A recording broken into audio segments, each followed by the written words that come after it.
Okay, so we want to um, go now to radioactivity. Last week we have been able to deal with nuclear energy to an extent. First thing we want to define is what is radioactivity. Radioactivity is the spontaneous disintegration of the nucleus of an atom. And when we say spontaneous, we mean something that happens by itself when the nucleus of an atom begins to disintegrate. That is radioactivity. And then when there is such disintegration, what happens? There are emissions of certain types of radiation.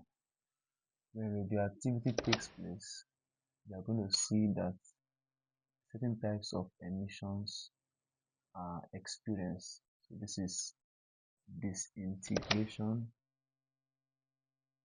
of nucleus of an atom, then with emissions of what? Alpha particles, beta particle, and gamma rays. So those are the three kinds of particles that are emitted during radioactivity. Now, as we look at radioactivity, we need to understand half-life. What is half-life? It will be shown on the screen there. The half-life of a radioactive element is the time taken for half of the atoms of the element to decay. So if I have 500 atoms and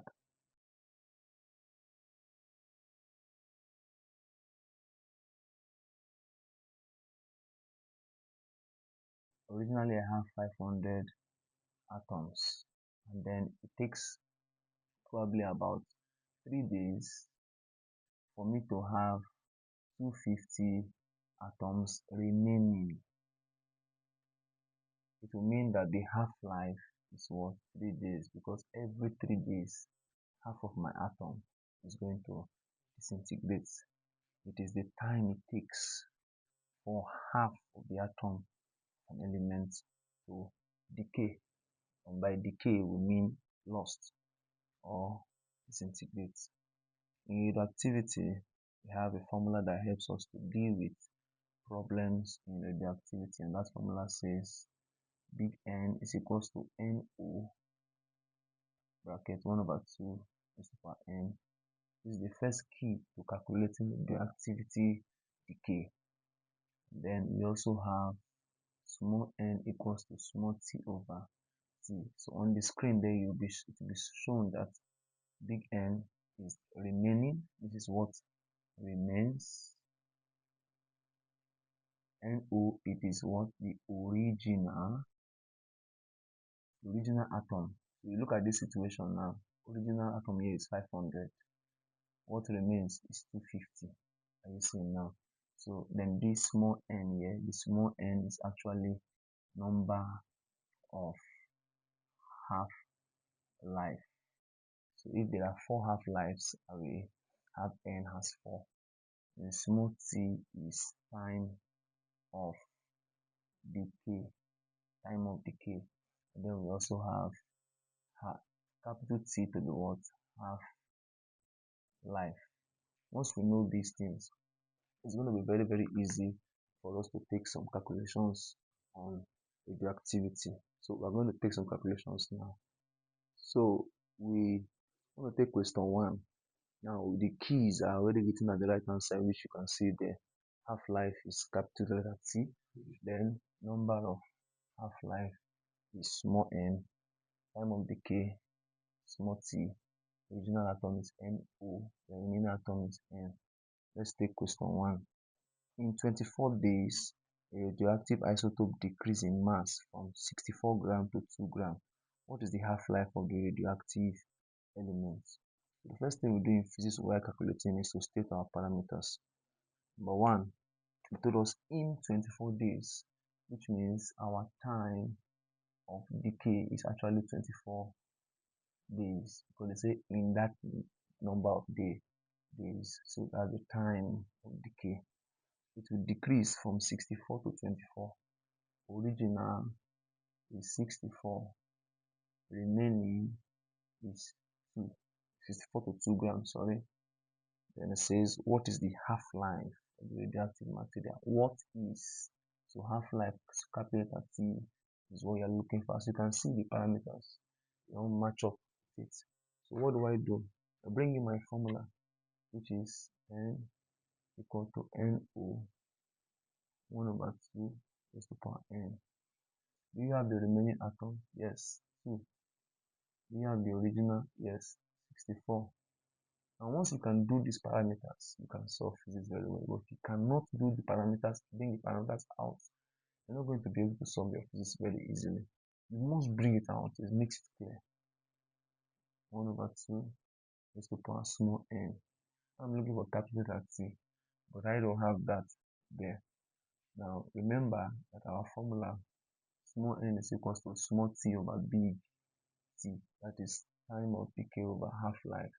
So in place of n here, I could as well write 1 over 2 is the power time of decay over half-life, because that is what n implies. Since I'm not looking for number of half-life, I'm looking for half-life.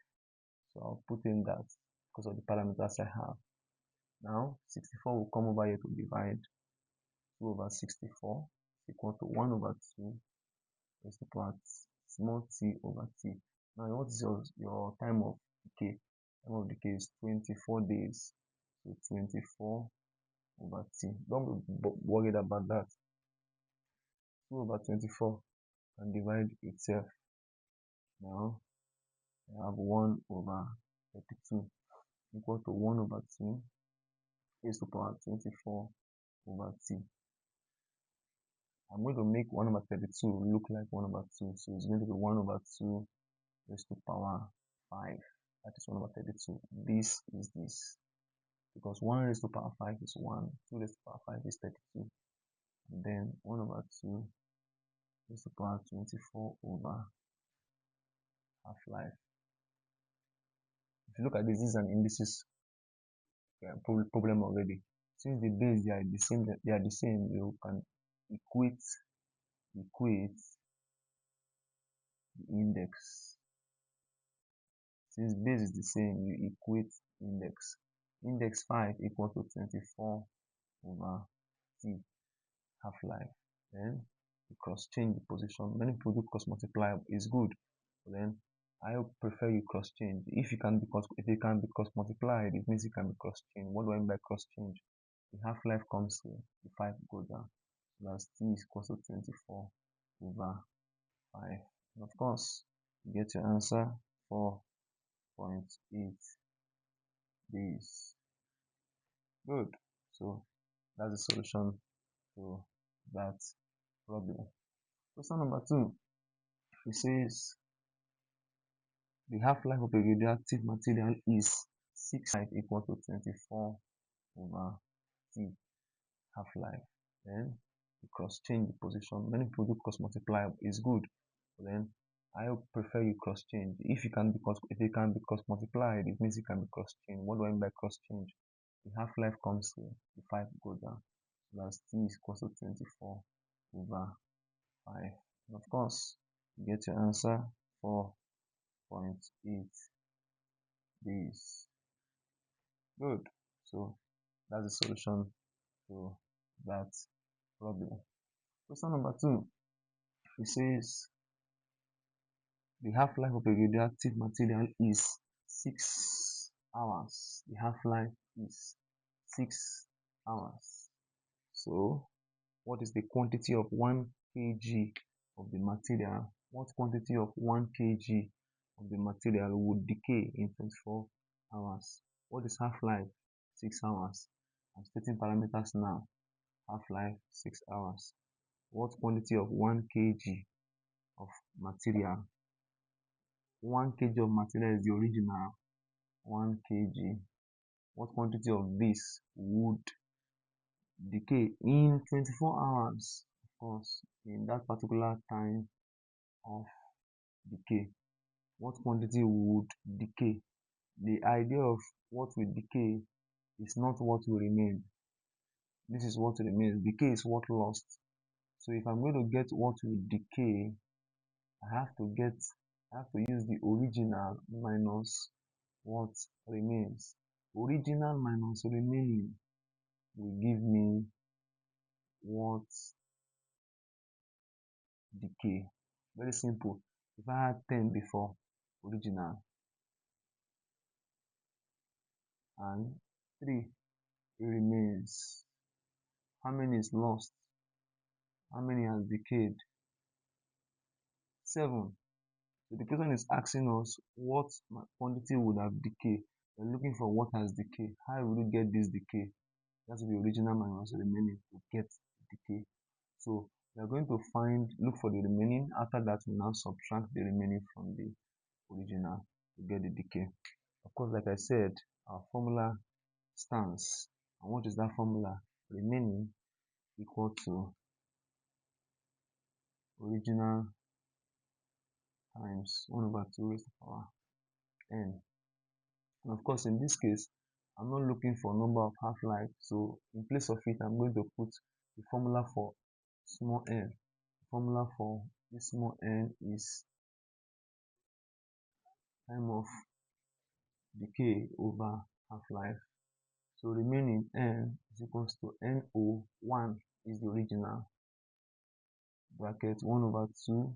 In place of number of half-life, I'm going to put time of decay over half-life, because that's the formula for number of half-life.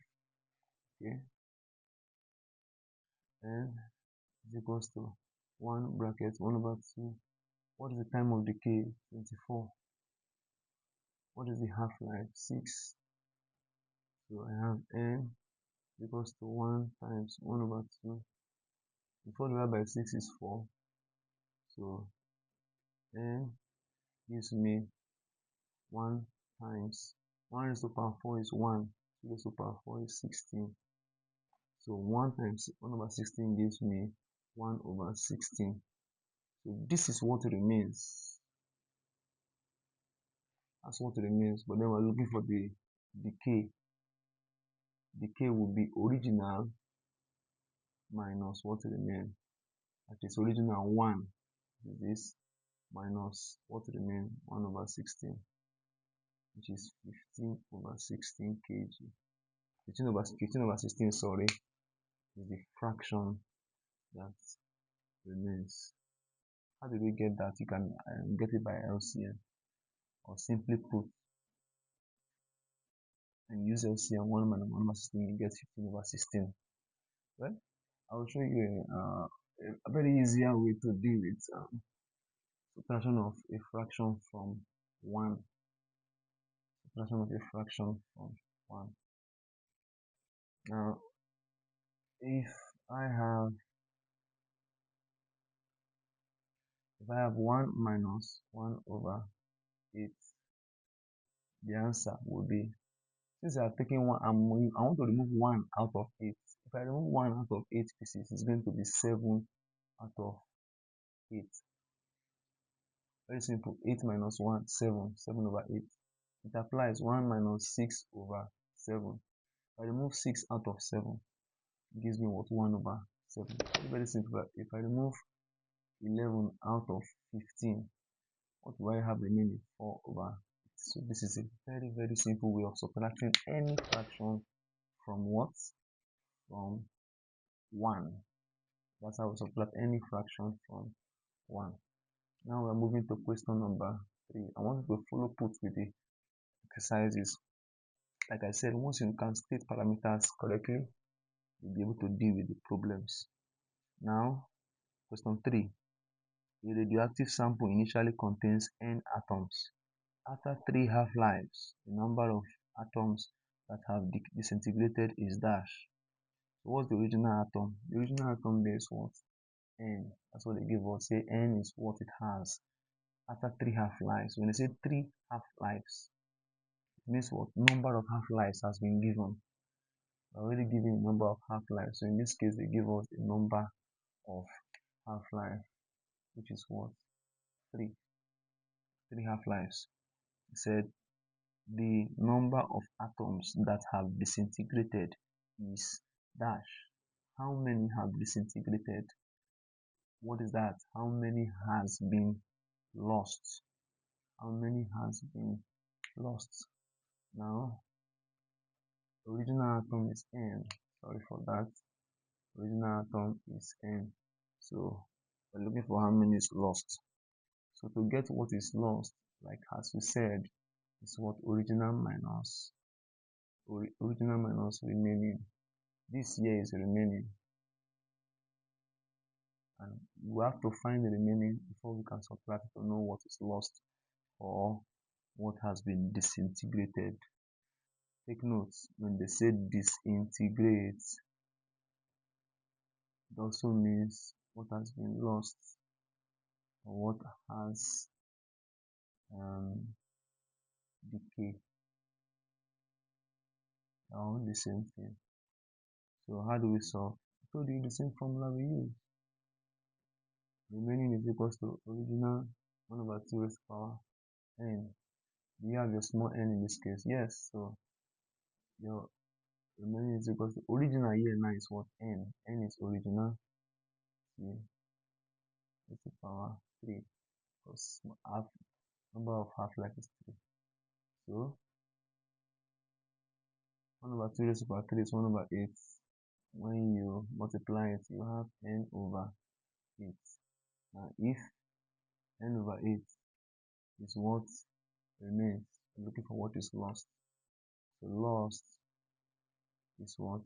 Original minus remain. Original is what? N. Remain n over 8. So let's solve it using LCM.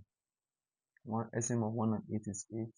1 divided 8 is 8. 8 times n is 8n minus 8 divided 8 is 1.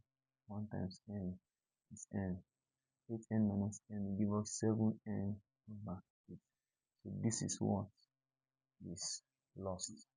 Whereas what remains, as opposed to what is lost, what remains is n over 8. What is lost is what? 7n over 8. Thank you. I hope you are following. Please follow and ask questions.